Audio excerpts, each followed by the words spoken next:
আমি দুনিয়াতে মানুষ বানানোর দরকার নাই, ওরা দুনিয়াতে যাইয়া মারামারি করবো, দিমা রক্তপাত করবো। তোরা না বলছিলি তোরাই আমার গান গাইতেছ, তোরাই আমার প্রশংসা করতেছ, আমি আল্লাহ কইতাম না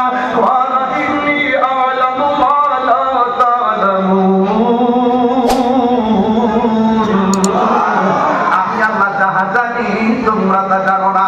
এখন দেখছো আমার বান্দার গলা শুকায় রয়েছে, আমার ডরে খায় না, আমার বান্দার পেট পিঠের সঙ্গে লাগা গেছে, আমার ডরে খায় না, আমার ডরে খায় না, ইফতার মাত্র কয়েক মিনিট বাকি আছে, এরপরও খায় না। আমার সন্তুষ্টির জন্য তারা খাওয়ান ছেড়ে দিছে। ও ফেরেশতারা দেখ দেখ দেখ দেখ দেখ, এরা কিন্তু আমার ডরে খায় না। আমি তোমার কাছে জানতাম চাই এই বান্দাগুলো আমার জান্নাত দেখছিনি, কয় না, আমার জাহান্নামের আগুন দেখছিনি, কয় না, আমি আপনারা দেখছিনি, কয় না। আমার না দেখা দেখ আমার কেমনে ডরা, কেমনে ডরা।